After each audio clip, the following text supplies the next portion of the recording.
Hey, welcome to the Strong Roots podcast. My name is Kristen Hill, and we are so excited that you're tuning in today.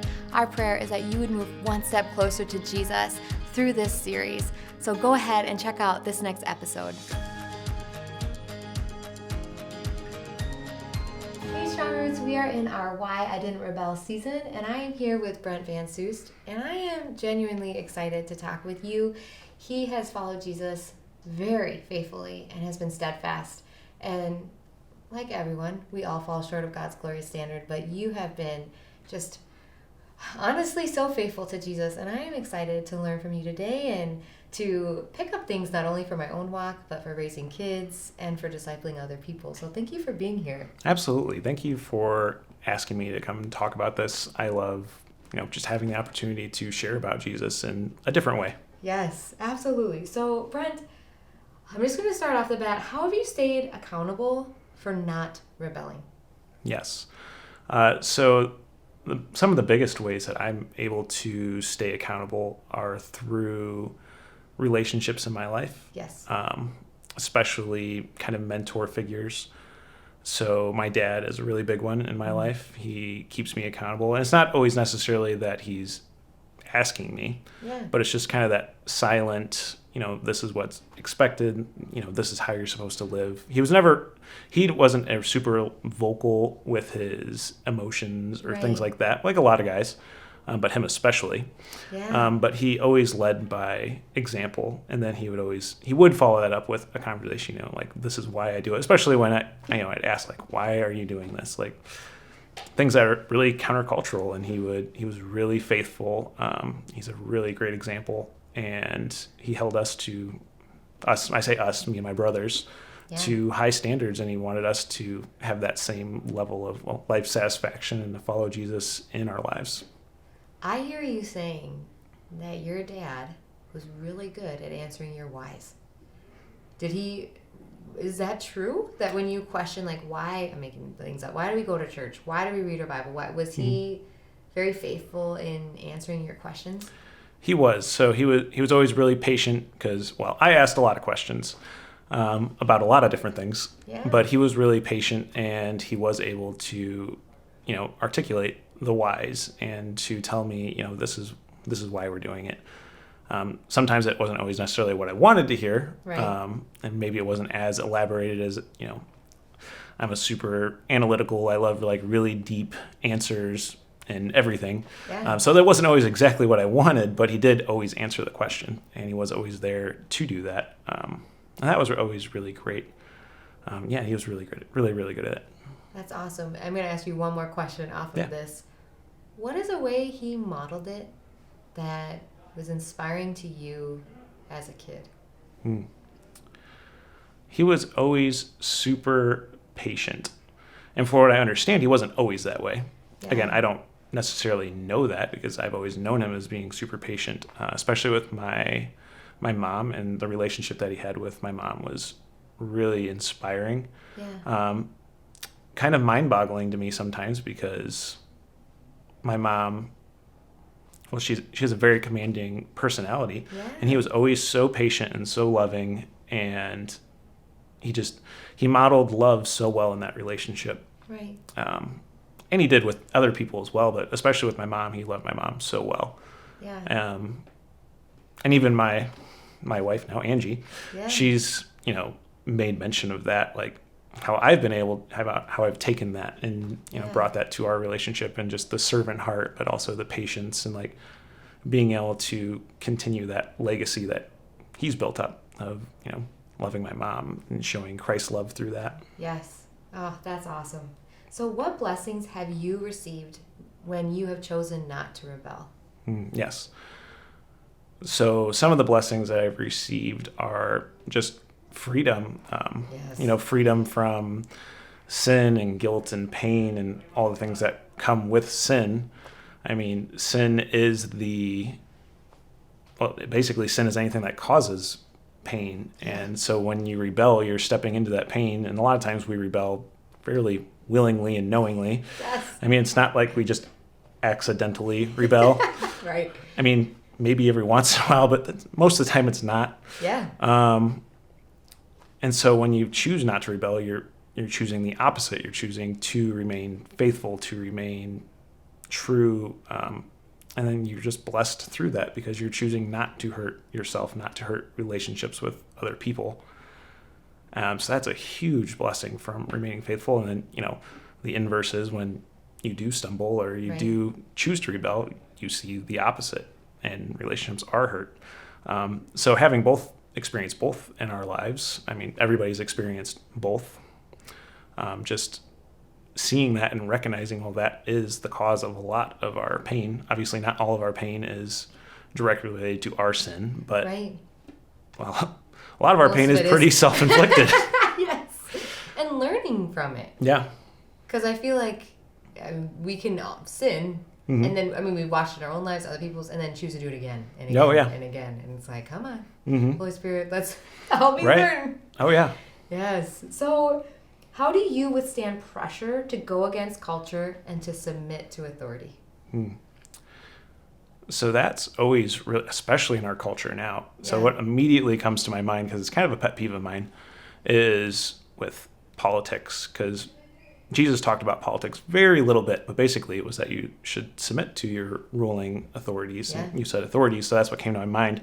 But with our political kind of system, the last couple election cycles, and people have been so aggressive towards especially the president of our country, which is an elected official, put in place by our systems, and just people, if you don't agree with them, are so quick to say, well, that I'm not going to submit to that, and I'm not going to respect that authority.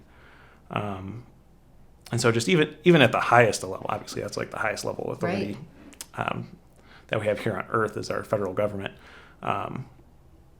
And how countercultural that's even become. Like, I'm not even going to respect our, U.S. representatives or anything like that because I don't agree with them. I don't like what they say, so I'm not going to respect them. And that comes down all the way to our parents. And people don't like what their parents say. People don't like what their boss says. I happen to be in a management position, and when people don't like what I say, so just recognizing that you're not, just because you don't agree with somebody, just because you don't submit to whatever or agree with subscribe to whatever they're saying doesn't mean you have to disrespect them, doesn't mean you have to completely turn away. A riot is a popular kind of thing right now. We're to live in love, and we're to live in respect, and we're to lay our lives down, and so it's, I got a little bit away from the question there, but if they're not causing us to sin, God put them there, and we can submit to their authority. And I agree with everything you just said. I think we live in a culture where it is just so easy to get sucked in. Screw them. What I mean? Whatever. And it's like, but that isn't clearly not what God. That's rebellion. Oh, definitely. So is it easy for you not to get sucked in, or is it hard? As far as rebelling against authority, that's actually probably one of my strongest areas. It's probably I've come from a small business background, and my parents were always kind of authority figures in somebody's life, and just seeing how they were treated or not treated, and also them being very stern and telling me that you respect authority, whether you agree with them or not, whether that was teachers or coaches or grandparents, uncles, whoever that authority figure was, employer, whatever, they weren't like culture. They didn't say, well, just because they don't agree with you, you don't have to submit to that. No, they said, well, that's what the authority is saying. That's what you do. And it's just that submission and that, understanding that, this is the authority and this is what is being asked of me. Absolutely. To live in that, and to live in that through the best of our abilities, and to find joy in that. Just because you're submitting to authority doesn't mean you have to be beat down and you're just a yes man all of a sudden. That's not what submitting to authority looks like. Right. And what a light we could be to this world. Yeah. Because it feels like no one is doing it. Right. I think it'd be really cool if Christians actually took God's word and applied it to our lives in this way. Oh, definitely. It'd be amazing. Mm-hmm. So Is there a mentor? You kind of mentioned this, but with your dad, but is there a mentor or role model that played a significant role in you not rebelling besides your dad? Yes. So in college, I had a couple mentors, and then I had a really good mentor in St. Louis when I lived there for 13 months. I'll talk about him. He was a really, really good guy, and we kind of hit it off playing basketball together. Yeah. Playing basketball at the YMCA, doing just guy stuff. Yeah. Probably fouling each other and, getting aggressive and having a good time. And then, it went from that to, he asked me where I went to church. Yeah. Which, just natural progression. Yeah. But it was great. And it was just like, he asked me that and I was like, this guy's cool. I like this guy already. Yeah. So I ended up going to his Bible study and then going to church with him, but he was able to walk with me through that time. And that was I talk about him a lot because that was a really hard time in my life because I was very removed from everything that I knew at that point. So I come from, this small town. I moved to a different area 4 or 5 hours away. And so I was completely away from what I knew and completely away from family and my family, or my home church. Yeah. And I grew a lot in that time. But he was able to walk through life with me and show me a lot of God and hold me accountable in a lot of things. That's awesome. Do you still talk to him? We don't keep up anymore, actually. And it's not that we don't like each other. We both are just really busy. Yes. Isn't it? But I like that too. I think there have been people in my life who've played pivotal roles. That it was a season. Yeah. And God brought them into my life at just the right time. And we love each other deeply. Oh, yeah. But we barely talk anymore. Yeah. But I am grateful. And it's good to know when we're investing in people. I think about that often because sometimes it is just for a season. And then so that we can go and invest in more people. Yeah. So I'm going to turn it over to you. Yeah. So do you have some questions for me? I do. So, we're talking about Jesus and we're talking about not rebelling. And I just kind of want to know, what made you decide to follow Jesus? That's a great question. So I think for me, it was coming to the end of myself and realizing that I'm not good enough.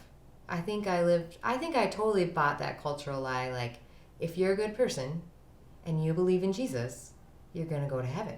And I totally bought that lie. I loved it. I went to church, checked that box, but it was empty. And I knew I was missing something, but I thought, well, what else is there? And I think it was coming to the realization that it was, when I've shared this before, but John and I were dating my husband, and when I went out and got drunk and ended up making out with another guy, that I finally realized, oh, I'm not good. Because up until that point, I was like, bad people cheat, good people don't. And I'd been cheated on, and I was like, I would never do that. And then when I did it, I was like, what else could I do? Because I think I just put myself on this pedestal, like, here are all the things I'll never do. And when I finally did this thing that I never thought I'd do, I was broken. Yeah. And I knew I needed help. And I knew who Jesus was, to know that he was the only one who could rescue me from continuing to do this or continuing to do other things that I would never do. Yeah.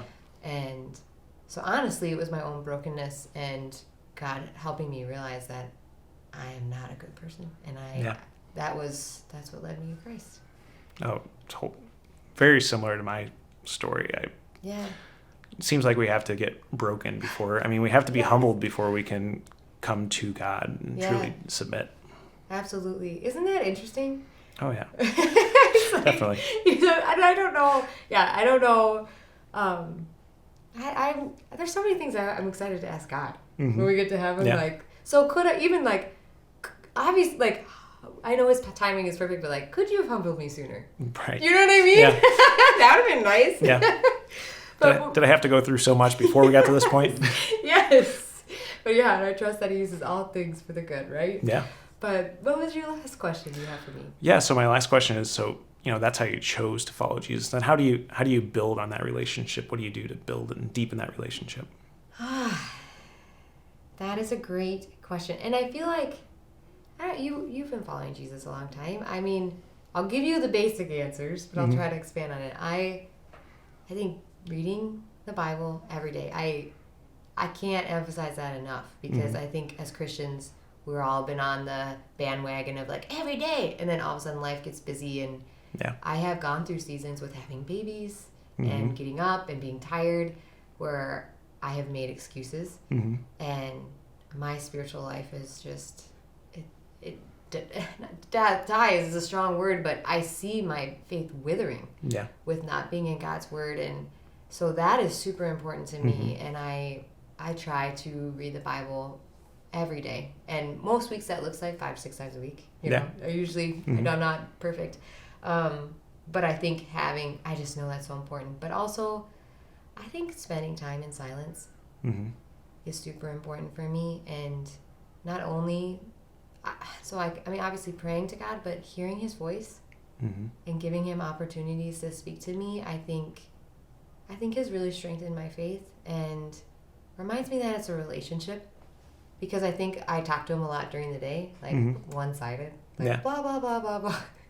And I have found that even if he doesn't speak to me, just like you with your spouse, John and I spend so many nights just doing our own thing side by side in silence. And it makes me feel close to him.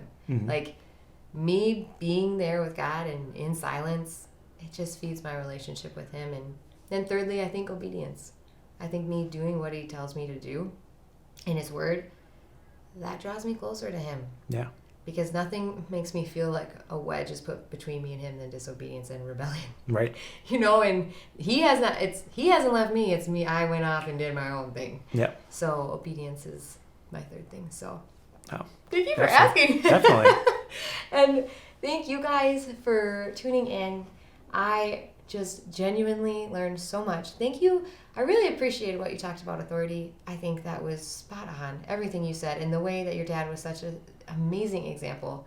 I hope that as you were listening, that you actually take the time to apply something that you learned and choose to be obedient to God in one way from listening to this. Thank you guys so much for tuning in, and we cannot wait to catch you next time. If you enjoyed today's episode, make sure to follow us on our other social media platforms. We don't want you to miss out on any future content. Thank you so much again, guys. I hope you have a great day. And I want you to know I am personally praying that your roots stay strong.